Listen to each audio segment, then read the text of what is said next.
Le Premier ministre Abiy Ahmed a appelé les Éthiopiens à renforcer l'unité nationale et à protéger les intérêts stratégiques du pays.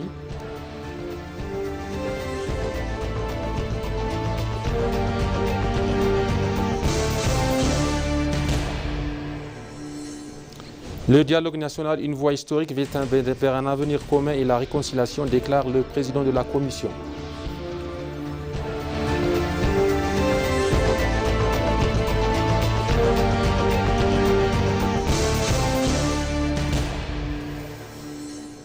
Très chers téléspectateurs, bienvenue sur ETV avec le journal d'aujourd'hui avec Metassé Paul Daraguereda.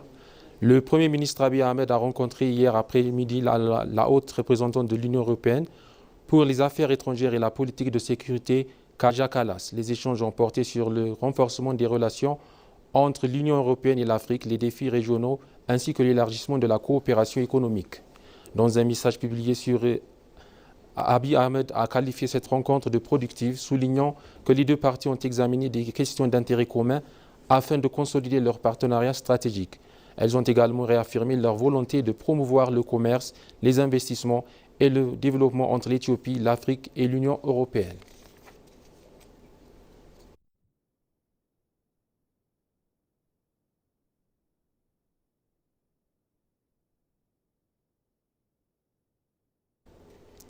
Le Premier ministre Abiy Ahmed a appelé les Éthiopiens à renforcer l'unité nationale et à protéger l'intérêt stratégique du pays, affirmant que la cohésion interne est essentielle pour faire avancer l'aspiration de longue date de l'Éthiopie à accéder à la mer Rouge. S'exprimant lors de la conférence du dialogue national, Abiy a déclaré que la perte par l'Éthiopie de son accès direct à la mer Rouge était la conséquence de faiblesses internes et de décisions prises par les dirigeants qui, selon lui, ont laissé le pays enclavé malgré ses liens historiques avec cette voie navigable. Les intérêts nationaux de l'Éthiopie ne devaient pas être compromis par les divisions internes, a-t-il indiqué, exhortant les citoyens à recourir au dialogue et à la consultation pour résoudre leurs divergences politiques plutôt que de laisser des acteurs extérieurs exploiter les défis nationaux. Abiy a souligné que l'Éthiopie est capable de résoudre ces différends par le biais du dialogue national et d'autres mécanismes pacifiques, appelant les citoyens à veiller à ce que les priorités nationales priment sur les désaccords politiques.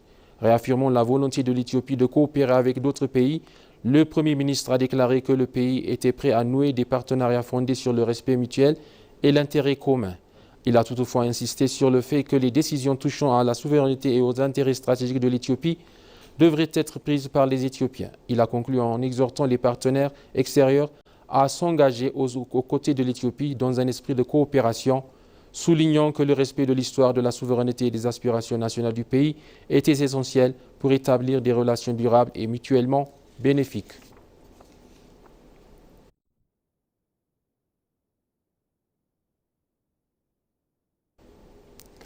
Le dialogue éthiopien n'est pas un mécanisme destiné à effacer sa magnifique diversité, mais un forum civilisé visant à mettre en place un système où tout coexiste harmonieusement malgré leurs différences, a déclaré le commissaire en chef Mesfen Area.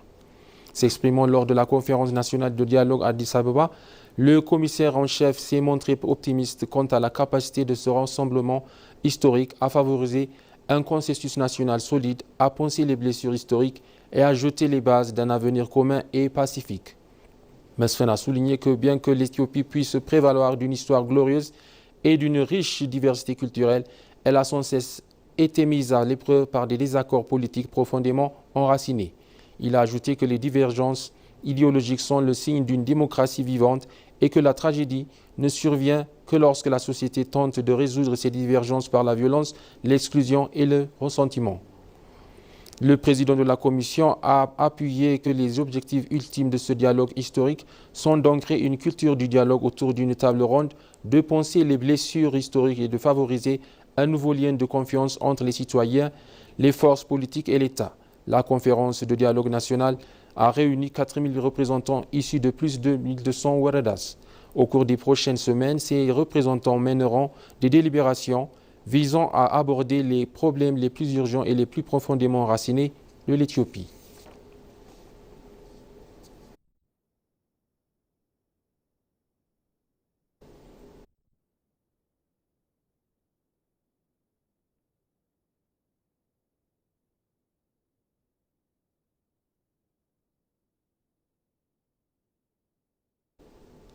Le vice-premier ministre éthiopien Temesgen Turuner a déclaré que l'Éthiopie s'est rassemblée afin d'être bâtie par les Éthiopiens eux-mêmes pour les générations futures. Dans un message publié sur ses réseaux sociaux, il a souligné que malgré les conflits alimentés par certaines élites, la tradition éthiopienne a toujours privilégié le dialogue, la concertation et la recherche du consensus. Selon lui, plusieurs éléments de la culture éthiopienne, notamment les habitations, le mesob, l'organisation des espaces et même les foyers de cuisson, sont de forme circulaire.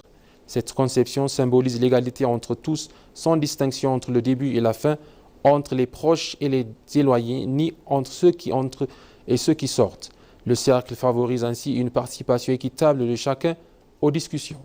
Le vice-premier ministre a indiqué que cette tradition ancestrale longtemps négligée a été remise au cœur du dialogue national. Des Éthiopiens venus des 4 coins du pays se réunissent pour échanger leurs points de vue et contribuer à la construction d'un avenir commun. Tous ceux qui souhaitent participer à cette démarche de consultation se voient offrir l'opportunité de faire entendre leur voix. Temesgen Turuner a conclu en affirmant que l'Éthiopie est aujourd'hui réunie pour être construite par ses propres citoyens dans un esprit d'unité, de responsabilité et d'espoir. Il a enfin adressé un message aux participants en déclarant que les prières de toute la nation ainsi que les pensées et l'attention du peuple les accompagnent.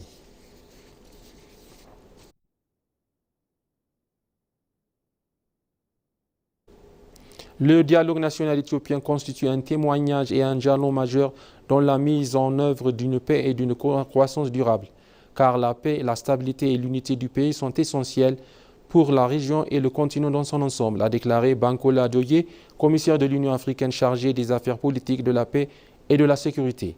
S'exprimant lors de l'ouverture de la conférence sur le dialogue national en Éthiopie, Bankole Adeoye, commissaire de l'Union africaine chargé des affaires politiques, de la paix et de la sécurité, a salué la profondeur et le niveau de participation de ce dialogue national historique, exprimant la satisfaction de l'UA de prendre part à cet événement historique. L'Union africaine soutient cet événement historique et cette opportunité historique, a souligné le commissaire, ajoutant que le dialogue national constitue un témoignage et un jalon pour l'Éthiopie dans la mise en œuvre d'une paix et d'une croissance durable. Le dialogue national illustre clairement la détermination de l'Éthiopie à garantir une stabilité durable qui reflète la grande diversité des différents milieux de la société, a-t-il ajouté. Réaffirmant l'engagement de l'Union africaine à soutenir la réussite du dialogue national, il a souligné l'importance des solutions locales pour une croissance durable, une paix durable et la stabilité. Le commissaire Adeoye a en outre souligné que la paix, la stabilité et l'unité de l'Éthiopie sont essentielles pour la région et le continent en général, ce pays étant la capitale diplomatique de l'Afrique et le siège de la Commission de l'Union africaine. Il a en outre réaffirmé la ferme volonté de l'Union africaine de poursuivre sa collaboration avec l'Éthiopie en vue d'instaurer une paix durable, d'assurer la stabilité et de favoriser la croissance durable du pays.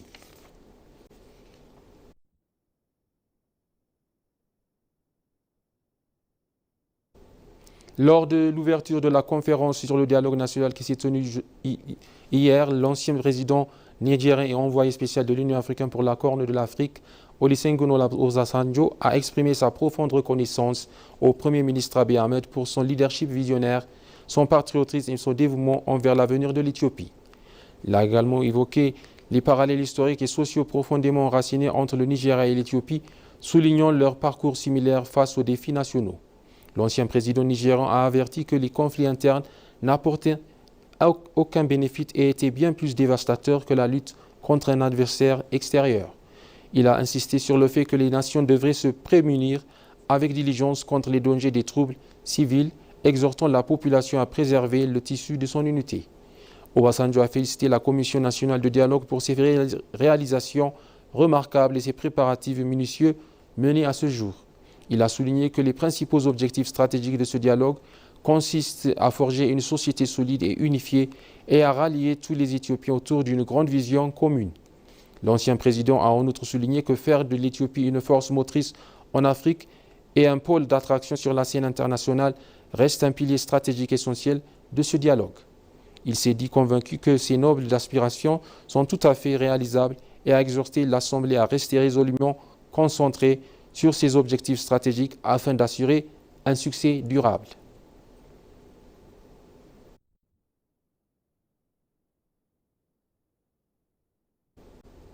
La conférence du dialogue national de l'Éthiopie s'est officiellement ouverte hier à Addis Abeba.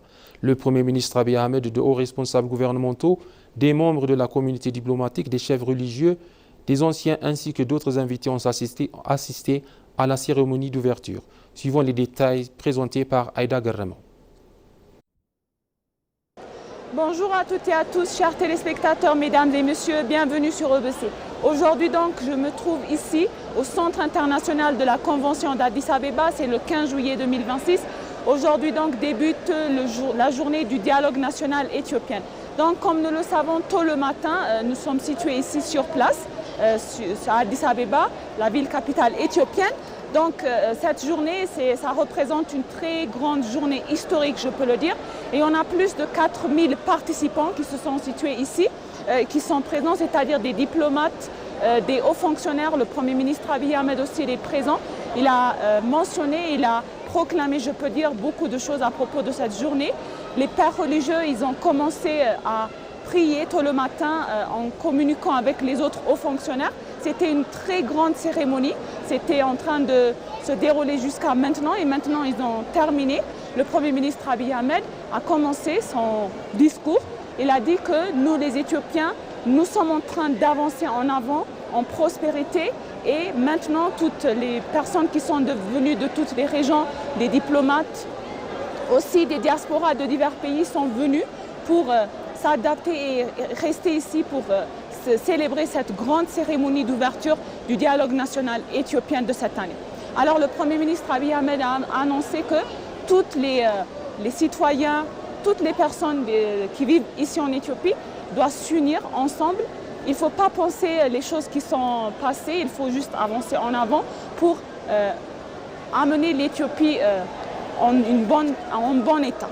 Alors tous les Éthiopiens, il a dit qu'ils doivent se rassembler et amener la paix en collaboration pour se lancer vers la prospérité. Et en attendant, il faut attendre des vrais résultats qui ont un lien avec cette conférence. Il faut travailler ensemble, c'est ce que le Premier ministre Abiy Ahmed a annoncé. Avant ça, il y avait aussi le professeur Mesfin Araya, il a mentionné, il a partagé aussi ses messages en disant la même chose comme le Premier ministre Ahmed. Il a mentionné des choses positives lui aussi. Alors, il a dit que nous, tous, on doit travailler en paix. Il faut améliorer la paix et la sécurité de notre pays, les États régionaux, toutes diverses régions, ils doivent se partager ensemble, ils doivent travailler en commun pour améliorer l'étroite collaboration éthiopienne. Donc, en outre, il y avait aussi son Excellence Olusegun Obasanjo, l'ancien président du Nigeria. Il a mentionné qu'on a une très grande relation avec le Nigeria, il faut encore travailler ensemble. Il est très heureux pour que aussi l'Éthiopie a gagné la 7e élection générale parce qu'elle est en train d'avancer en prospérité. Alors le dialogue national, ce n'est pas quelque chose de facile, on doit le voir comme facile, car les jeunes, les femmes, les enfants, toutes les personnes venues de toutes les régions, les diplomates, tout à l'heure j'ai mentionné, les diasporas, les pères religieux, toutes, ils ont participé. Donc c'est une cérémonie qui va durer pour un mois. Alors il faut que les Éthiopiens changent leur mentalité, il faut qu'ils s'adaptent à travailler ensemble en étroite collaboration. Donc l'Éthiopie, c'est un pays qui aime sa nation, elle a beaucoup de nationalités, ça aussi c'est connu. Donc tous les citoyens, ils doivent être responsables pour leur pays et personne ne peut gâcher, c'est ce que le Premier ministre Abiy Ahmed aussi, la responsabilité qu'on lui a donnée pour l'autre pays. Il a sincèrement aussi envoyé un message en disant que l'Éthiopie va changer non seulement autour du continent africain, mais à travers le monde et sur la scène internationale. Donc c'était un très grand événement. Son Excellence, M. Warkana Gabayo, le président de l'IGAD aussi, il était présent. Il y en avait diverses personnes qui étaient présentes lors de cet événement. Ils ont partagé leur message. Donc, chers téléspectateurs, avec le reportage, c'était moi, Aïda Garrama. Je me suis située ici au Centre international du Convention d'Addis Abeba. Et merci de nous avoir suivis et bonne journée. Et pour conclure le journal, le ministre des Affaires étrangères et président désigné de la COP 32, Gédéon Timotheos, a tenu des entretiens de haut niveau avec Laurent Fabius, président de la COP 21, dans le cadre des préparatifs de l'Éthiopie pour accueillir la 32e conférence des Nations Unies sur les changements climatiques en 2027. Les discussions ont porté sur les enseignements tirés des précédents sommets climatiques, en particulier de la COP 21 qui a abouti à l'adoption de l'accord de Paris, tout en exprimant les moyens d'assurer le succès de la COP 32. Laurent Fabius a partagé son expérience de la conduite des négociations historiques ayant conduit à l'accord de Paris, considéré comme le fondement de la gouvernance climatique mondiale moderne. Il a également présenté les principaux éléments nécessaires à l'organisation d'une conférence climatique efficace, inclusive et axée sur des résultats concrets. De son côté, le ministre Gédéon Timotheos a souligné que l'accord de Paris demeure la pierre angulaire de l'action internationale contre le changement climatique. Il a insisté sur la nécessité pour la communauté internationale de passer des engagements aux actions concrètes afin de faire face aux effets croissants du dérèglement climatique. Le ministre a réaffirmé la volonté de l'Éthiopie d'organiser une COP32 transparente, inclusive et conduite par les parties. Il a également mis en avant les progrès réalisés dans les négociations, la logistique, les partenariats, les médias et la communication stratégique, tout en poursuivant une intense mobilisation diplomatique pour faire de la COP32 un succès.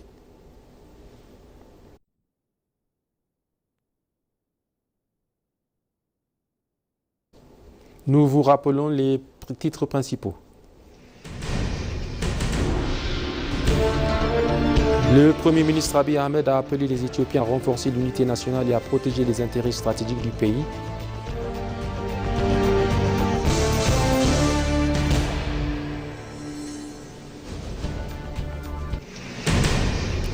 Le dialogue national, une voie historique vers un avenir commun et la réconciliation, déclare le président de la Commission.